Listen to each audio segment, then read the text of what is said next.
Hey guys, what's going on? Justin Gaiche, and this is Chase Outdoors, the podcast. Welcome. Here we are, July 25th, 2020. And boy, this month, like all the other ones here in 2020, have gone extremely fast with so much going on.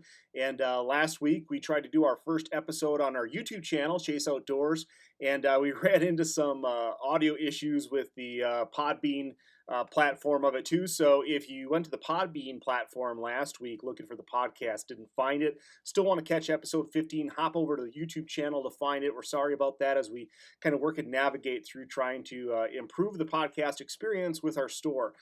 As we talked about, we had been gone for several months in relation to COVID. And, I really promise I'm dedicated to try to getting back and providing more content. There's been a lot going on in the area. Here we are. It's, northern Wisconsin. We've had a beautiful summer. And what has been the big topic for me right now is definitely fishing. Guiding has been really busy up here in this area. We do a ton of trolling for walleyes on the Wisconsin River system. We do a lot of muskie fishing. The lakes up north, we do a lot of muskie fishing. Pan fishing is good everywhere. And for me, there's been a lot of focus on largemouth and smallmouth bass here the last several months too, as we compete in tournaments. A lot of my guiding has been bass related, and that's been really good. And last week I had talked about the fact that we had bluegills on their beds. We had crazy high water temperatures up into the mid and upper 80s. We were still finding bass up really high and shallow, and it really kind of jacked up my personal system and how I like to fish a lot. Once we move into the heat of the summer, I really like to slide out to deep weed edges, use my electronics, find those schools, try to get on that one mega school where you can go and catch a big bag and win a tournament type of situation. And it just hasn't developed. I was out with walleye tournament pro Tom Keenan a couple weeks ago. We went and fished, and it was just everything was super sporadic. One lake, we couldn't find anything on the deep weeds, but we found some in the transition on the in-between. And then there was also spots where we moved up mega shallow and found them in a foot of water on gin clear water on docks. So it was really all over the place. So moving into this last tournament, the Northwoods Bass Masters, which is just a local open. I've been doing that for a lot of years. I've had a great amount of fun. In the northern Wisconsin, even though we aren't known as a largemouth fishery per se, really has a lot of high population largemouth bodies of water, some trophy potential, but we have a lot of really good dedicated tournament anglers that are pretty good sticks, not just here, but beyond. You've heard me mention through the podcast by Fred Cody Hayner, who's been an FLW and a BASS pro. We're going to have him on the podcast here really soon. We've got a lot of good sticks. Max Steffen, who's on the FLW Tour side, Tom Mansour down by La Crosse. And some of the best pro tournaments that are out there right now are found in Wisconsin too. Sturgeon Bay for our smallmouth, and upcoming the Elite Series is going to be on the Mississippi River in La Crosse, which is a great smallmouth and largemouth fishery. So, really, even though we aren't known like the southern states, and rightfully so, because we don't have the 20 and 15 and 10 pounders that we do down there, man, it's a great place to largemouth fish. This tournament was on the Minocqua Chain, which, if you've never been, is one of the greatest fishing cities in the entire country. The number of lakes, the diversity of lakes, very family friendly with a lot of activities. And the chain itself is a really, really good high population multi-species body of water with some trophy potential. This tournament turned out to not go quite as I expected it to, like all of them that you don't win. But fishing was really, really good. We probably caught 40 plus bass over the course of the day. And we just really struggled to get those few big bites that you're always looking for. But it was a really, really good tournament. So I want to touch on some of the things we did, which don't just apply to largemouth bass in northern Wisconsin, but really apply to so many places. Our primary focus was definitely weed edges in this event. And what had happened is we'd been talking and complaining about the lack of the summer bite really setting up. Well, it finally set up and did what it was supposed to do. And what I mean by that is we started sliding out from depths of 2 to 5 feet of water out to, like 8 to 12. And once you get beyond 12 in this area, you really start to lose a lot of the vegetation. You open up with the lack of structure. And with our high volume of predators, predominantly muskies and northern pike, I don't generally find largemouth bass kind of meandering out in that open water. So We like that hard to find weed edge that gives those fish the cover that they need, but also like a break line or a transition line, much like, whitetails use in the woods, any kind of structural change or seam that they can move along, both for safety and for finding food. So basically what we did in the Thursday before the practice is we got out there and we used our electronics. I run Humminbird on my boat. Sam runs Lawrence. They're both great units, but we use our side imaging and went looking for major changes on these weed lines. Now we could back out and troll along with the side imaging, and then we could find, in this case, we found one spot that was a little finger that popped out. So that was really easy in a long straight break line. That was the concentrated difference or transition that was going to hold fish throughout that entire break line, was that spot. Another spot that we had found was where that weed line came across. It was still straight, but there was a transition to a hard bottom that moved across to another weed bed, and that transition period in between held an absolute boatload of fish, and we could see them on the side imaging just off of the weeds, but we found a lot of fish up into the weeds. Now, as they always say in the state of Wisconsin, if you don't like the weather, wait 15 minutes, it'll change. That was definitely the case for tournament day.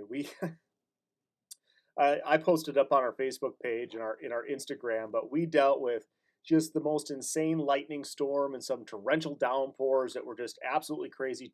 Truth be told, for anybody that was traveling by truck to get to the boat launch, it probably wasn't particularly safe. But it was hairy and it was sketchy. It was a major storm front. But luckily, by the time that we got there, the rain had died down dramatically, down to a light drizzle. In an hour or two into this 10-hour tournament, it was basically 80 degrees out and sunny, 85. I can't remember exactly, but it was hot. No clouds in the sky. It really turned into a nice day. But going into a major front like that, where we'd had huge barometric pressure drops I mean, really one of probably the heaviest storm that we had, I figured, as did Sam, that those fish were going to move really super negative. Now, what I like to do in the heat of the summer when we're talking about deep weed edges is I like to use punching as a tactic. And for those of you that don't know what that is, we're using big heavy rods, 8-foot heavies, like 50-pound super lines. We're using stout big reels. I like Shimano Corrado K's, and then we're running a big creature bait, 4-inch creature bait with like a 3/4 to 1 ounce tungsten weight in front of it. And we're doing that because we're pounding into these thick weeds to get the bait quickly down to the bottom where those bass will tuck up deep underneath to get out of the sunshine, and it's kind of their ambush location too. That's my favorite way because it's big bites, big hook sets, hard fights, dragging them out of the weeds and stuff, and it's a great way to bass fish. And we have so many waters in Wisconsin that have really high vegetation rates that technique is really, really efficient. Same thing with Minnesota, Florida. There's just a lot of places where punching is a great technique, and Wisconsin's no different. Unfortunately, that just really hasn't been happening yet. It just now is starting to set up, but we went to the opposite of that. We went ultra, ultra finesse. I put those heavy rods and those bait casters down, and I picked up my spinning rod. And what we did with techniques was we used the Ned rig and we used drop shotting, going down to small baits. Missile has a bait called a bomb shot, which is kind of a leech imitation, and then the 4.5-inch robo worms on little small hooks. That technique proved to be absolutely dynamite. We had bites on almost every single cast for the first 2 hours of the morning. The problem was we struggled catching big fish. We had 30 fish in the first 2 hours, and most of them were 1.1 to 1.7 pounds. And that just obviously doesn't cut it, so we needed big bites. We transitioned after it got sunny out and went back to throwing the big stuff. When we went and did that, we pulled up on this one point. I get the big bite that you ask for when you're throwing punching. I set the hook like home run hammer swing, and I blew my brand new punching rod right in half, about a foot above. And if you go on our Facebook page, you'll see the images of it. But 1 pound, 1 ounce bass. Blew that expensive rod in half. It absolutely shocked me. In fact, it almost stabbed me in the stomach, and I thought I was going to be bleeding. It hit so hard. So I was already like emotionally pinging a little bit. Grab my other rod. I had a 7.5 heavy. Go back to flipping. I get the second big bite on that point. Set the hook, and I've got just like mega battle going on. And I thought, there's no way this is a bass. And of course, it wasn't. 7.5 pound dogfish. And to anybody, I'll just plead, make a quick side note. I'll just plead, like, dogfish just don't get any love. I get it. They don't have taste, they don't have meat like a walleye. There's not enough of a population up here where we can consistently target them like we would a muskie or a northern pike, but those fish rock. They're ugly, they're big, they bite hard, they bite mean, they fight mean, they're awesome, and they're an indigenous native species to here. So sometimes you hear of people, mistreating or abusing them or killing dogfish because they don't have any purpose. And that's just not so. I just ask, if you catch dogfish, grab the thing, take a picture, show it some love, and let it go, because they're just such a cool, incredible game fish that is so much fun to catch. Except when you're in a bass tournament and trying to catch a big bass. It just sucked. But we continued on. Again, really big bite, set the hook, said, please, Lord, let this be a bass. You see come out of the surface, see a mouth this big. I'm like, yeah, that's awesome. It ended up being like a 27-inch walleye. But the whole point of what I'm saying here, because we had 9 species during this tournament. We had a small muskie, a couple pike, we had perch, bluegill, all of these different species, largemouth, smallmouth, rock bass. I mean, there was so much diversity. And I think that just goes to show, when we're talking about multi-species fishing, is the reason that we found all of these fish is because we used our electronics, that side imaging technology, and paid so much attention to what I think is absolutely the best midsummer pattern you can come up with. And that's finding good break lines with major transitions between either vegetation or bottom hardness. If you can just do that, and I don't care if you're in 8 feet of water or if you're in 28 feet of water, you find that type of structure on our northern lakes and use your electronics and see something that looks like fish and use a presentation like a drop shot, like a Ned rig, or live bait presentations, you will catch something. And a lot of people talk about the dog days of summer. I just don't buy it. Like, fishing is always good if you do the right things. And in this case, we were dealing with that transition side that was just awesome. We caught a ton of fish. Got to run into an old employee, Justin Gaiche. Him and his daughter ended up doing really good. They took 6, and that was really cool. Caught a couple of big bass. Just a really good time. So if you're thinking about getting out and fishing here as we move into August, stick with those patterns. Look for that deeper transition, 8 to 12, in a lot of cases 20, 25, and even out to 28 feet of water if we're talking about like rock humps with smallmouth and walleye, and even in some cases, perch. We deal with that, or muskies. But all of August, that pattern is going to really, really hold. We might see that low light does better morning and night, but quite honestly, if you're using a finesse presentation on these spots throughout the rest of the entirety of the summer, you're going to have some really good fishing. And if you have any questions, I've got a sneeze coming on. I promise.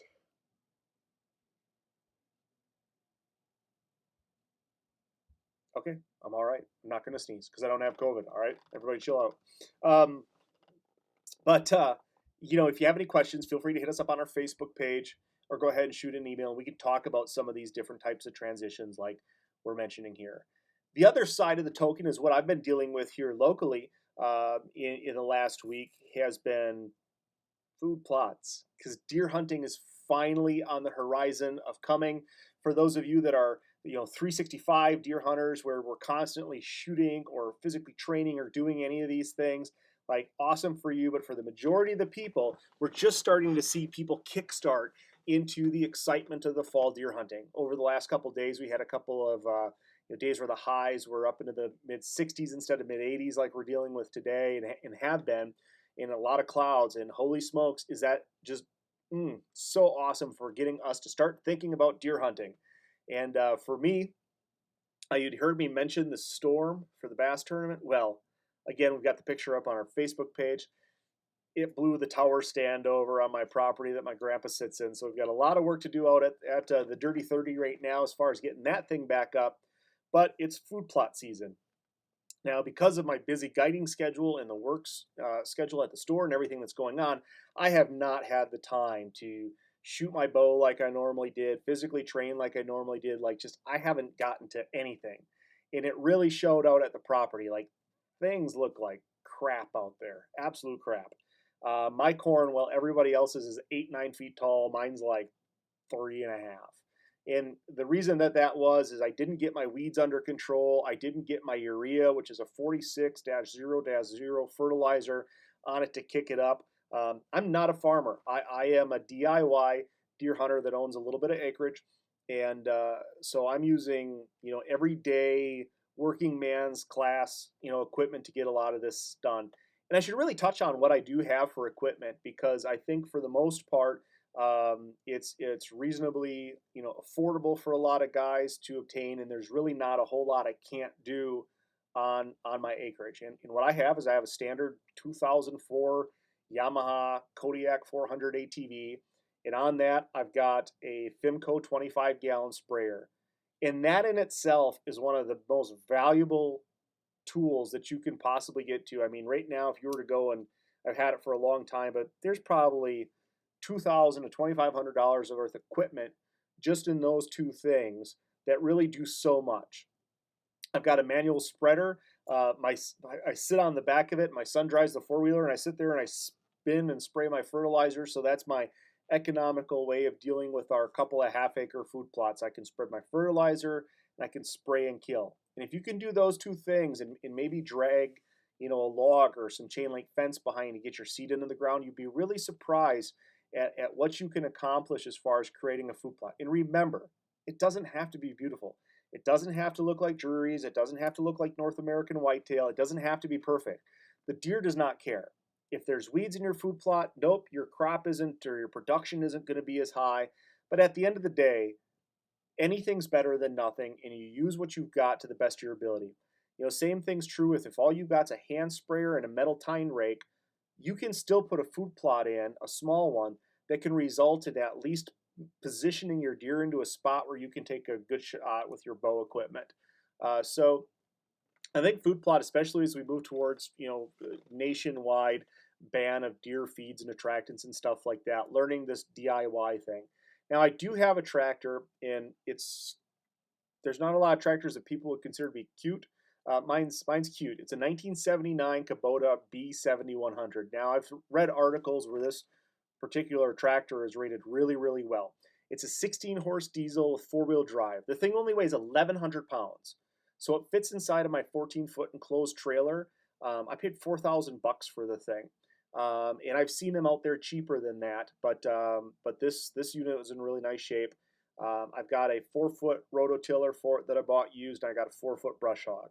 So total equipment cost is under $10,000. That allows me to, and actually quite a bit under 10,000, that allows me to manage roughly 6 acres of food plots on my property. So it's definitely something where if you can piece it together piece by piece over several years, it's really an obtainable thing, whereas a lot of people have this mindset that we've got to go, obviously, to the 75 horse right away. But that's, to me, I call it a working man's class operation, and it works really, really well for me. So back to where we're at with the land, I had planted a couple of acres of corn for two reasons. One is a visual deterrent from the county highway that my property's on to some of my better food sources, because shining is such a issue around our area, and in some cases poaching. I've had incidences where people have shot at animals on my place. And then the other side is creating a wintering food source. Now, with where I was at, because I was so far behind getting my urea on and getting the weeds killed off that had grown up that I hadn't nuked as good as I had thought, is that there was still time. And I was down in the dumps, like totally just out of it. It's a waste. Look at everybody else's stuff. I'm seeing things cobbed out already. And then, my buddy Brian, who I do a lot of my hunts with, just reminded me that just because everybody else's is so good, this is such an uncommon year with high sun and with good moisture and early planting conditions. Just remember the knee high by the 4th of July thing. And I had reached that milestone. He's like, just get after it. So we dumped a couple 100 pounds of urea on it. We went and sprayed to kill the weeds. And while I might not get, like standard corn harvest production, I'm hoping, and I'm really, really, really, really hoping that we can salvage that and still get some corn cob production, which is going to be of a physical, benefit to my deer. And if nothing else, I'm going to treat it the same way that I would treat any other cover screen, like Egyptian wheat or, silver switchgrass or anything like that.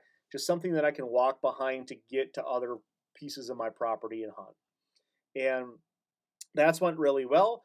My clover fields, my grass got up to like 6, 7 feet tall. That doesn't mean that it's garbage. I just went through and I mowed and I left it about that high, left my blade above that high above the ground. And what happens is it only takes about a week. And you'll see all that clover that was underneath there go ahead and pop up and look really good. So I still have, despite my entire lack of attention to the property this year, a really good early season food source. Now, I'm still trying to find and put together a situation where I've got good food throughout the entirety of the deer season. So here's what my plan is. We went and we sprayed half of our clover food plot that we'd already mowed. And then I went and sprayed some stuff inside of my corn. And our plant there is going to come in here in about another week or so. We're going to plant a lot of variety of stuff. Daikon radishes, turnip, brassicas, rye, rape, a whole variety of things. I'm going to get that in the ground here. Like I said, next 2 to 3 weeks max, I'll have everything in that I wanted to have in. The big thing is because of the short growth window that we're looking at before we get into late September and October, is remember, like my buddy Brian says, it's not rocket science, but it is chemistry. Make sure that we're doing soil tests and we're getting the proper amount of fertilizer in there. So if you're in our area, north central Wisconsin, my food plots are not perfect. My property is not perfect, but it's because I'm just like you and I'm working all the time and I have all these other things going on with family and friends and hobbies and stuff like that. So if you've got any questions, I do use Real Deal /G2 Seed Product, which are a Wisconsin-based company that we've worked with for years. Their product is fantastic, but a product is only as good as the soil and the fertilizer that you put into it. So make sure that you're properly fertilizing it and you'll have great production, great success, and it absolutely moves the needle. The last thing I'm going to talk about in regards to property in an upcoming deer season is the fact that I put some new trail cam systems out on my property. I've been tampering with a lot of different things, and right now I'm running the Cuddy-Back Cuddy-Link system. And I've had a 4-pack of that system for the last 4 years, or 4 years, for the last 2 years. It's the 4-pack, and if you're unfamiliar with what Cuddy-Link is basically it's Cuddy-Back's trail camera. But what's really cool about that is that all the cameras speak to each other. So I can set one as a home camera, and the rest is what they call remote cameras that will work up to a 1/4 mile apart from each other. So what's nice about that is the way my property's set up, where I've got field in the front, food plot in the middle, and then I've got bedding and swamp in the back. What it allows me to do is put those cameras in the back where those deer are bedding and leave them completely undisturbed. And then all those images from that camera will send up to my home camera, which I have up in the front of the property. So by checking one camera, I can check all of them simultaneously, and that is really awesome. The one knock, if I'll find something about the Cuddy-Link system, is the fact that battery life, because of the transmission, is greatly reduced as to some of the other units that are out there. Here's what they're doing to remedy that, and what I've been doing to remedy that. They have transitioned their old cameras from AA cameras to D battery cameras, and that's helped a lot. But in addition to that, you can add a separate container with more D batteries in it. And I know it's a lot of D batteries, and I'm not a huge fan of that, but it seems like a great expense. I bought them on bulk from different online services, and I get my batteries down around that 50 to 60 cent a piece range. So I'm getting almost an entire year out of that. But this year what they've done, and it's a $60 add-on, is they now have a rechargeable solar panel that you can mount to that, which the solar panel actually charges a battery pack inside of it. And once that dies out, then it starts using the D batteries inside. That battery pack charges back up, it goes back to it. So you get tremendous battery life out of just adding that solar panel as long as you've got good sun. If you're in a dark swamp, forget the solar panel and go to that battery pack. So the solar panels are something new that I've added, and that's worked really good. But now I've gone into the cellular side. I had my existing 4 cameras, which roughly you're looking at about $199 a piece. And now I've added the cell unit. Now the cell unit is also $199, and it functions as long as you've got Cuddy-Back cellular program. And that can be a variety of different price points based off of how often you use it and how many images that you want. There's a reduction rate for going the whole year, But for me, I'm only looking at using it like 4 or 5 months. So I've gone with the $20 a month program, and that's worked really well for as much as I'm going to use those cameras. I don't put them out in the springtime. I don't use them on bear baits, but that uses by choice Verizon or AT&T. And this is something that I get a lot of people that have questions about that. Well, I've got Cellcom or I've got Sprint or that doesn't matter. When you choose the camera that you buy as your cell unit, it doesn't matter what your cell phone information is. What matters is who's got reception here or there. Like up by Lake Alice, we're in Tomahawk, where we were fishing the other week. I had a cell tower right in front of me, and with AT&T, I had zero reception because it was a Verizon cell tower. So finding that out before you make that purchase is really important. And for me, where my land is, Verizon works great. So I did buy the Verizon camera. So with that as my normal camera, which setup was really quite easy, now I have 5 cameras that are all functioning as a cellular camera. The benefit is I only have to buy one plan for one camera, whereas with everybody else, you have to buy a cell plan for every single camera that you buy. So that can add up to hundreds of dollars a month, depending on how many you run, as opposed to running up to 32 cameras on one cell plan. So that's where the huge benefit to cutting back versus everybody else is. And so far, it sends your images to you in 2 ways, one through text and one through email. You can access it through the website at any time, and I set it so I'm getting pictures every 4 hours. One thing it's been really bad for is my work production and my home production and everything production, because all I'm doing is looking at the pictures all the time, and it's been a lot of fun.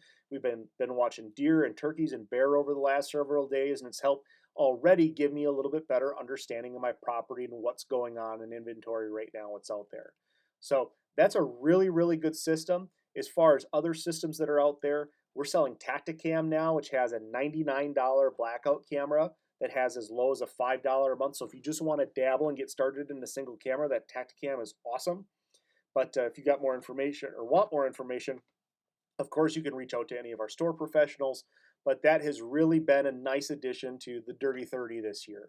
So next week, I don't know exactly where we're going to go. I know one thing that's happened over the last week, Nick Brantner of North Country Marketing and I have been spending a lot of time on Rib Mountain, hiking and getting ready, because mule deer is just a couple months around the corner, and we're going to go after the Widowmaker this year. We're going way back. So maybe we'll discuss that next week. I'm not sure. We'll get to that, but as always, I hope you guys are well. I hope you guys are blessed. Good luck on the water and in the woods. We'll talk to you next week.